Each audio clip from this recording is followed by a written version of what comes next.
बिस्मिल्लाहिर्रहमानिर्रहीम। अस्सलाम वालेकुम। नई वीडियो के साथ आपकी खिदमत में हाजिर फ़रूक मकसूद। और आज हम न्यूमेरिकल नंबर 10 करने जा रहे हैं। हमने ये सेशन स्टार्ट किया हुआ है बीकॉम पार्ट 2, इसका इनकम टैक्स का सेशन स्टार्ट किया हुआ है। ठीक होगा। इसके हम न्यूमेरिकल्स करने जा रहे हैं। हमने पहले नॉन न्यूमेरिकल्स कंप्लीट हो चुके हैं। अब हमारा न्यूमेरिकल नंबर 10 कंटिन्यू है। अब इससे सबसे पहले सॉल्व करने से पहले आपको इसकी रीडिंग आनी चाहिए। ठीक हो गया। स्टार्ट करते हैं। Compute the taxable income of mister Zeeshan Ahmed working as a teacher in recognize university. ठीक हो गया। ये एक यूनिवर्सिटी में क्या काम करता था, एज ए टीचर के तौर पे काम करता था। ठीक हो गया। इसको इससे टीचर की वजह से इसको 25% कंसेशन मिलेगा। ओके हो गया। अब आगे जाए। ये आगे इसमें डेट बताइए 30 जून 2020 का। इसका टैक्स निकालना। आगे बेस सैलरी में टैक्सेबल क्वालिफिकेशन पे एक क्वालिफिकेशन अलाउंस है। अलाउंस भी कहते हैं सैलरी में taxable. House rent allowance salary में taxable. Allowed his personal car for official के लिए इस्तेमाल हुई। Reimbursed of car running and maintenance expenses. इसके सही कराने में खर्चे कितने लगे? 1,20,000। इस पर 10% इसमें रीइंबर्स हो जाएगा। यानी कि 1,20,000 में से 10%, इसका 10% 12,000 रुपये रीइंबर्स हो जाएगा। आगे जाए। Employees contribution to recognize provident fund 1,70,000। यहाँ पे रूल्स अप्लाई होंगे। एम्प्लॉयज़ कंट्रीब्यूशन टू एम्प्लॉयर है, पहले एम्प्लॉयज़ था, अब एम्प्लॉयर आ गया। Contribution to recognize provident fund. Employees कहते हैं मुलाजिम को, एम्प्लॉयर होता है मालिक होता है। अब आ गया। यहाँ पे रूल्स अप्लाई होंगे। अगर आपको किसी रूल्स की ना समझ लगे तो डिस्क्रिप्शन में मैं अपना व्हाट्सएप पर लिंक दे दूँगा या नंबर दे दूँगा। ठीक हो गया। वहाँ से आप मेरे से रब्ता कर सकते हैं। या इसका कोई स्क्रीनशॉट चाहिए हो, कोई पिक वगैरह चाहिए हो रूल्स की, तो आप मुझसे रब्ता कर सकते हैं। अब आगे आ जाए। Interest on community balance 20%। जो रिकॉग्नाइज प्रोविडेंट फंड था, ये रिकॉग्नाइज प्रोविडेंट फंड, इस पर कितना परसेंट इंटरेस्ट है? 20% है। इसके ऊपर रूल्स अप्लाई होगा।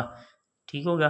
16%, ये 16% अगर बिलो होता फिर एग्जाम चल लेता, लेकिन अभी 20% हो गया।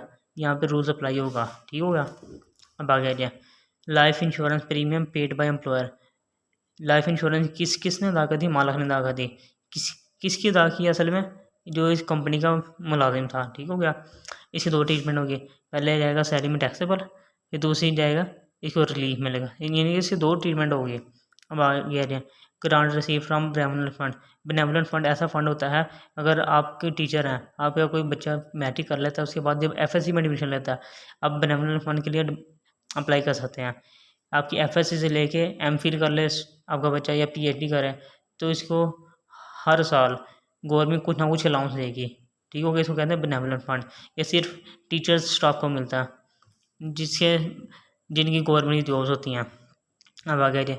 Reimbursement of entertainment bills. ये असल में ऑफिशियल है। ऑफिशियल में 20,000 एग्जाम जाएगा। Performance award taxable. Internet usage bills reimburse use for official में होते एग्जाम था। अगर प्राइवेट है तो फिर टैक्सेबल जाता। अगर free gas water and electricity employer provided service from his own sources. Own resource का मतलब होता है, मिसाल के तौर पर आप आपकी फैक्ट्री में पेप्सी कंपनी में काम कर रहे हैं, पेप्सी कंपनी के साथ यानी कि आपको रिहाइश दे दी गई है। ठीक हो गया।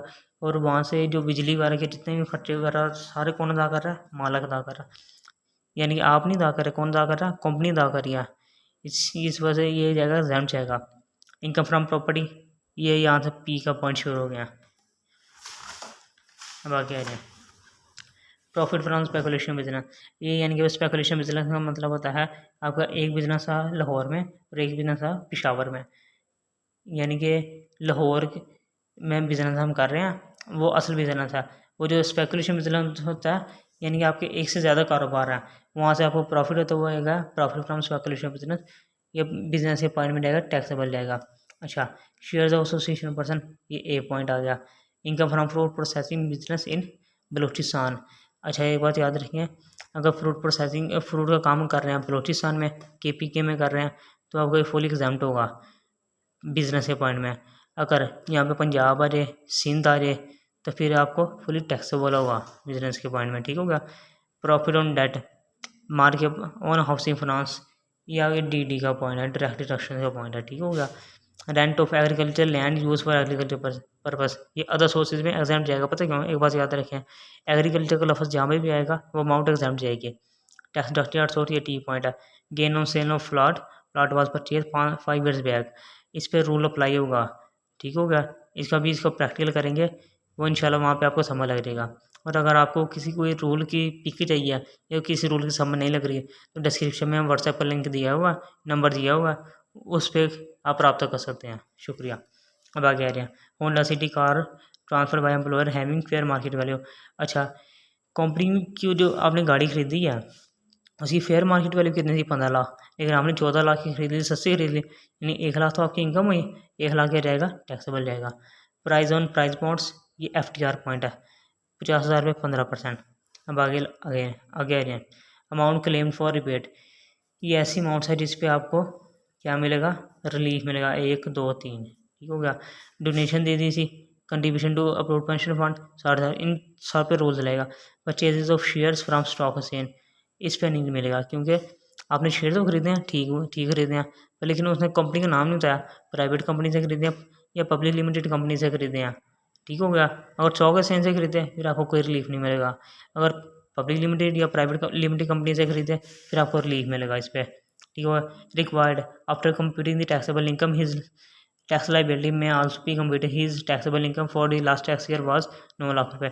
ये 9 लाख रुपये, ये इसका रूल यहाँ पे अप्लाई होगा, ये बी पॉइंट है, इसका रूल यहाँ पे अप्लाई होगा, ठीक हो गया। अगर किसी पॉइंट की नहीं समझ लगी तो कमेंट सेक्शन में आप अपनी राय का इजहार कर सकते हैं।